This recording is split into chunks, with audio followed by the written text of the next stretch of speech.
Mesdames, Messieurs, bonsoir et bienvenue dans cette édition d'information.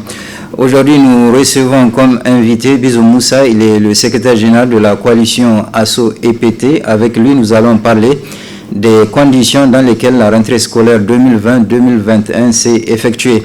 Mais avant de revenir à lui, notez que le jeudi passé s'est déroulé la rentrée scolaire à Niamey. Le coup d'envoi de la rentrée 2020-2021 a été donné à l'école primaire Angela Merkel de Goudel par le ministre de l'enseignement de base Daouda Mamadou Marté. Détail dans le reportage qui va suivre. La joie se lit sur les visages des enfants qui, après des mois de vacances, retrouvent le chemin de l'école. Et le coup d'envoi de la nouvelle année scolaire au niveau du primaire a été donné ce matin par le ministre de l'enseignement de base Daouda Mamadou Marté au niveau de l'école Angela Merkel de Goudel. Madame Mahamadou Rabi Abdoulaye, directrice de l'école, souligne qu'au niveau de l'établissement qu'elle dirige, toutes les conditions ont été réunies pour assurer une bonne rentrée scolaire.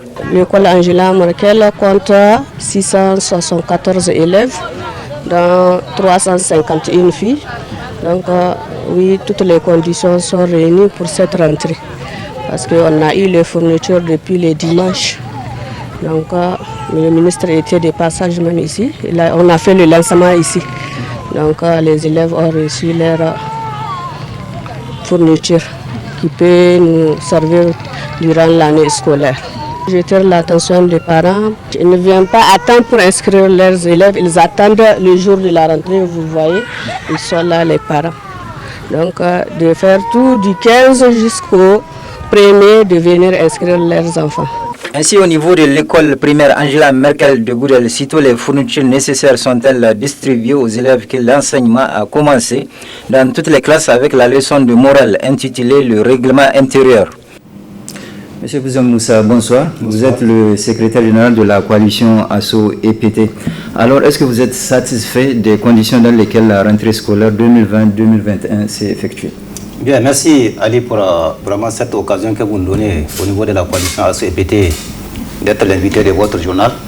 Je profite avant de répondre à votre question pour remercier l'ensemble des enseignants et enseignantes et l'ensemble au-delà tous les acteurs qui ont vraiment contribué à faire en sorte que l'année scolaire écoulée, malgré les différentes vicissitudes qu'elle a connues, qu'elle puisse vraiment aboutir à un dénouement heureux et à des examens de fin d'année. Maintenant, pour revenir à votre question, il serait encore un peu prématuré pour nous, en tant que coalition, de dire que toutes les conditions sont réunies pour cette rentrée scolaire. D'abord, je dois le dire, nous avons entamé cette rentrée scolaire après la pandémie, ce phénomène mondial qui a ébranlé toute l'humanité, dont notre pays n'a pas été du reste, qui a failli faire blanchir cette année scolaire, je pense, avec les efforts de tout un chacun, et notamment les enseignants qui se sont sacrifiés.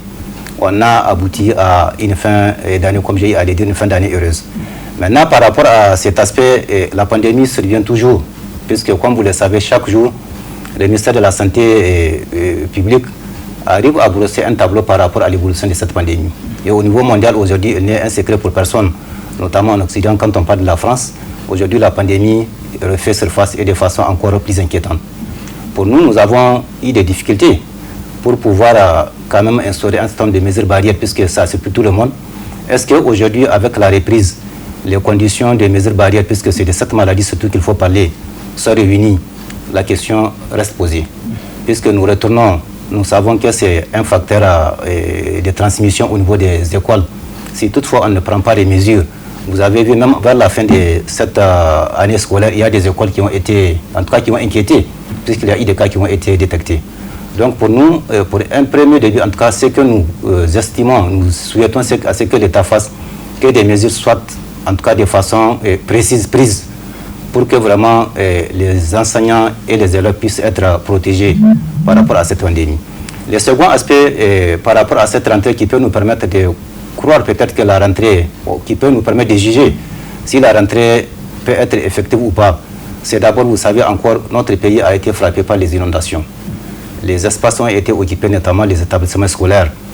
Il a fallu, je crois tout récemment, quand on a eu à trouver des solutions pour que les populations qui ont été victimes de ces inondations puissent évacuer les lieux. Maintenant, est-ce à dire que c'est là aussi tous les établissements scolaires ont été évacués? Si tel est le cas, il va falloir qu'il y ait des mesures, en tout cas aussi qu'il faut prendre en amont avant cette rentrée, logiquement pour assainir les endroits qui ont été occupés par ces différentes populations. Le deuxième aspect aussi sur lequel nous devons parler, qui est un aspect non de moindre, c'est d'abord la question de la concertation avec les différents acteurs concernés, notamment les représentants des enseignants. Parce que vous le savez, nous œuvrons dans un cadre de plaidoyer pour la qualité de l'éducation et l'éducation qui soit accessible à tous les enfants sans exception. Est-ce qu'avant cette reprise, l'État a pu rencontrer les différents partenaires de l'éducation, notamment les syndicats d'enseignants, pour voir les questions qui étaient en veilleuse, notamment la galaxie des revendications entre griffes de ces différents acteurs?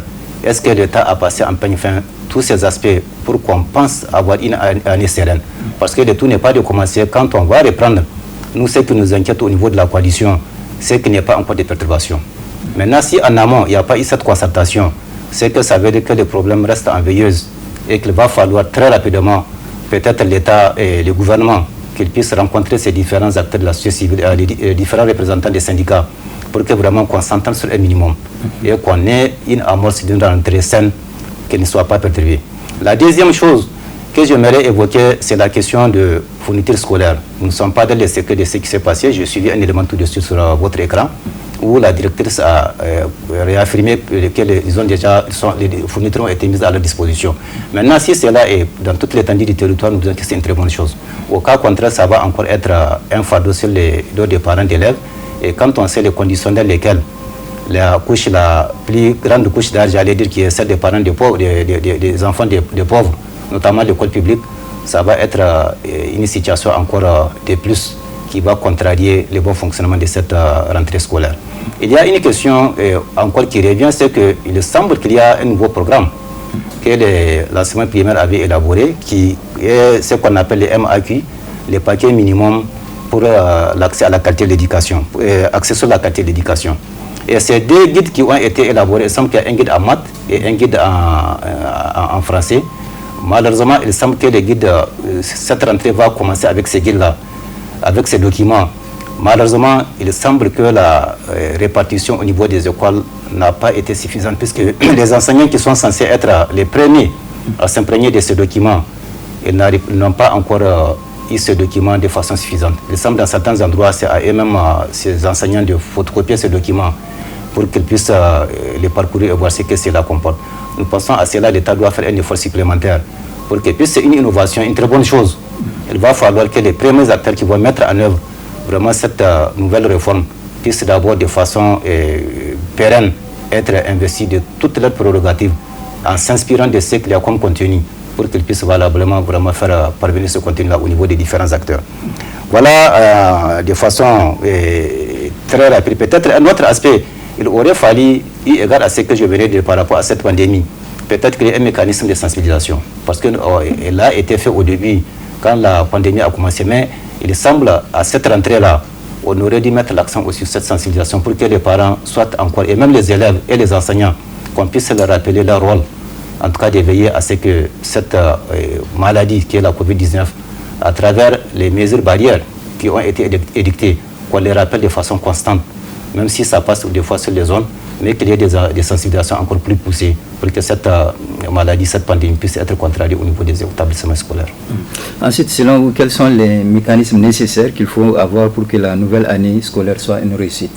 Pour que l'année soit une réussite, je pense que je vais prendre peut-être ce que j'ai à évoquer. D'abord, la première des choses, c'est qu'il faut qu'il y ait de l'accalmie. Et l'accalmie, pour la faire prévaloir, il y a des acteurs qui sont incontournables. À notre niveau, nous pensons que d'abord aux premiers responsables qui sont les syndicats d'enseignants, il y a les parents d'élèves, l'État lui-même et tous les partenaires doivent s'investir dans un cadre de compréhension. Mais tant qu'on n'arrive pas à s'entendre sur un minimum avec ces différents acteurs, il va de soi peut-être que la rentrée puisse connaître en tout cas une évolution en d'ici. Et vous le savez très bien, aujourd'hui, il y a un phénomène qui est là, qui devrait inquiéter les gens, c'est par rapport même puisque quand je parle des syndicats, il y a aussi les scolaires qui ne doivent pas être mis de côté. Il faut qu'au niveau de ces scolaires-là, qu'on s'assure que toutes les conditions sont réunies, que les anciennes revendications qui ne reviennent pas là-dessus, notamment sur la question des classes, l'insuffisance des classes ou bien d'autres choses. Et même aujourd'hui, au niveau de l'USN, Vous avez vu avec les derniers événements, notamment la question du congrès des scolaires. Je pense que les partenaires, en tout cas tous ceux qui ont un souci de l'évolution du système éducatif et même de l'université, ne devraient pas perdre de vue que ces problèmes, si on n'arrive pas à les juguler, elles peuvent être aussi au niveau de l'enseignement supérieur, en tout cas, une bombe en retardement. Parce que vous le savez, vous voyez, chaque fois, il y a des déclarations qui surviennent de façon vraiment discontinue entre deux groupes. Je pense qu'il va falloir qu'il y ait, ne serait-ce que les anciens, en tout cas leaders de l'USN, vraiment qu'ils puissent avoir un comité de réflexion qui va faire approcher les différentes, en tout cas, les différentes préoccupations des uns et des autres, pour que cette situation ne puisse pas créer d'autres problèmes au niveau de l'université. Parce que la rentrée, pour qu'elle soit, en tout cas, la situation scolaire, pour qu'elle évolue de façon positive, il faut que les uns et les autres s'y mettent, qu'il n'y ait pas de perturbations. Dès qu'un côté, que ce soit du côté des syndicats d'enseignants ou du côté des scolaires, dès qu'il y a des problèmes, ça veut dire que le déroulement des scolaires peut être compromis. Et là, j'ai lancé un appel, que ce soit au niveau des syndicats d'enseignants, pour que vraiment qu'on soit un peu plus regardant de part et d'autre. C'est-à-dire qu'on soit davantage réaliste dans les revendications en tant que syndicat d'enseignants, mais le gouvernement aussi, qu'il arrive à honorer les différents engagements qu'il prend auprès des partenaires. Parce que tous les problèmes, il y a une méfiance ambiante entre les différents acteurs, que ce soit le gouvernement ou les syndicats d'enseignants. Le gouvernement peut penser, une fois que les revendications d'enseignants sont posées, elles peuvent céder qu'elles ont une connotation politique. Or, au niveau des syndicats d'enseignants, ils peuvent considérer qu'ils sont en train de jouer leur rôle régalien, qui est celui de défendre les intérêts matériels et moraux des enseignants. Les syndicats de leur côté peuvent considérer le gouvernement comme étant un partenaire déjà, a priori, qui n'est pas disposé au dialogue. Donc, je pense que c'est ce dialogue de sourds qu'il faut mettre fin à ces dialogues de sourds si on veut que l'école puisse évoluer. Parce que dès que les acteurs s'entendent, il va de soi qu'on ait une bonne rentrée scolaire et même un bon déroulement de l'année scolaire. Monsieur Bizo Moussa, merci d'avoir répondu à nos questions et je rappelle que vous êtes le secrétaire général de la coalition ASSO-EPT. Moi de vous remercier. La suite de ce journal, l'association Darul Shifa de Cheikh Mohamed Pouri a procédé ce matin au quartier Saga du 4e arrondissement communal à une cérémonie de remise de dons aux sinistrés. Ce don est composé d'une trentaine de sacs de riz et autres produits. Le résumé avec Adam Soumana et Sadoumi. Il s'agit là des décombres de maisons emportées par les pluies enregistrées cette année au niveau du quartier Saga dans la capitale nigérienne. Aussi très touchés par les effets de cette catastrophe naturelle ayant fait de plusieurs ménages nigériens des sinistrés, l'association Darul Shifa, animée par de bonnes volontés, vient par la présente cérémonie au secours des nécessités de Saga. Notre association Darul Shifa, c'est une association qui regroupe quelques ONG et puis des regroupements des personnes de bonne volonté. Ce n'est pas l'État ni une association arabe ou bien quelque chose. Entre nous, nous cotisons pour venir en aide aux sinistrés, quel que soit le genre de sinistre que les gens ont. C'est une habitude pour l'association Darul Shifa d'accompagner les personnes qui sont nécessitées, qui ont les besoins. On a amené une trentaine de sacs de riz et puis de haricots. On a amené aussi du sel, on a amené le miel, Habatou Saouda, pour accompagner ces familles-là, parce qu'en cette période, nous savons que beaucoup de maladies sont en train de, vraiment, surtout le palu qui fait beaucoup de ravages. Donc avec le miel et Habatou Saouda, ça aide même pour traiter les maisons contre les moustiques et autres maladies, Inch'Allah. Donc c'est ça, on les a amenés pour les aider, pour les accompagner. C'est pas grand-chose, mais ça va les aider au moins. Quoi qu'il en soit, les bénéficiaires, eux, sont très reconnaissants pour ce geste humanitaire. Vraiment, nous remercions l'association de Darul Shifa pour cette aide qui nous a amenés. Parce que, comme vous avez constaté ce qui s'est passé, il y a une grande dégâts qui s'est passé. Mais vraiment, il y a beaucoup de gens qui n'ont rien eu comme aide au niveau de l'État. Mais les Darul Shifa nous ont exécuté pour nous venir en aide. Vraiment, nous remercions beaucoup et nous remercions de lui dire Inch'Allah. Notons que Darul Shifa, dans sa lancée humanitaire, n'entend pas s'arrêter en si bon chemin et compte apporter un don supplémentaire à quelques familles absentes lors de cette cérémonie dans les jours à venir. Dans le reportage qui va suivre, nos reporters Nafis Saleh et Sadou Doumi se sont intéressés au commerce des pilons et mortiers, des accessoires toujours utiles dans les ménages.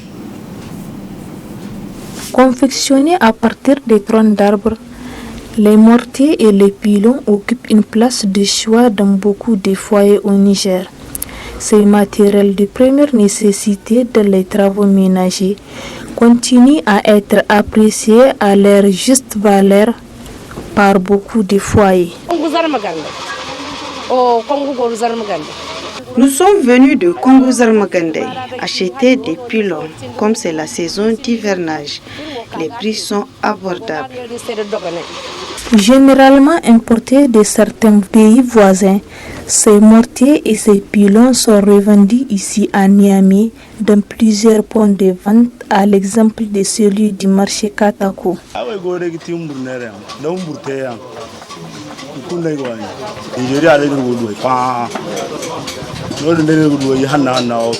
Je vends des mortiers et ça nous provient du Nigeria.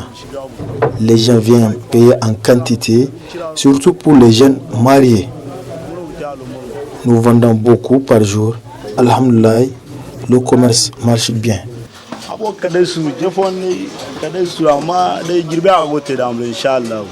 Disponibles sur nos marchés, les mortiers et les pylônes sont d'une importance capitale dans les tâches ménagères. Des grands mortiers sont utilisés pour transformer les céréales et les petits pour les condiments.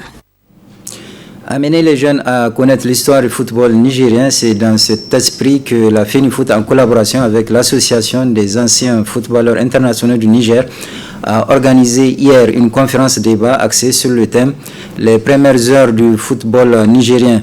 La conférence a été animée par des anciennes gloires du football nigérien. Le résumé avec Ibrahim Tikiré et Chebou Guissou.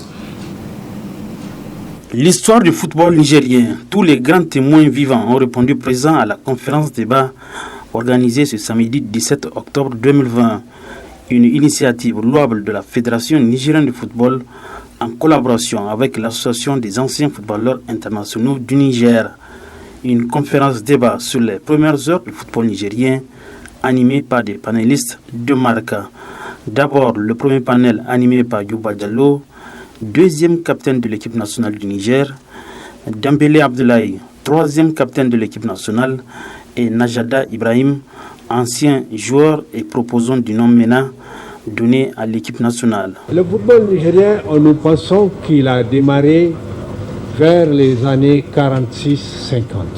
En tout cas, ce que nous connaissons, le premier stade de football était implanté à l'actuelle école Amir Kalley.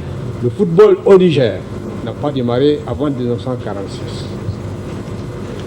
Et les pratiquants de ce football étaient pour leur très grande majorité des ressortissants des pays voisins. Les Nigériens, à l'époque, il n'y en avait pas beaucoup. L'amicale a existé, et même l'amicale a été créée par les ressortissants des autres pays qui étaient venus au Niger. C'était une association sportive et culturelle, mais qui avait une très belle équipe de football. Les clubs, il y en avait 13. Voilà un peu, très rapidement traduit, la situation avant l'indépendance. Puis le second panel animé par Sadé Alhaji, ancien secrétaire général de la Fédération nigérienne de football, et Inoussa Songaizé, ancien encadreur et dirigeant sportif. Lorsque le doyen Youba se plaignait d'un trou d'organisation, du manque de structure,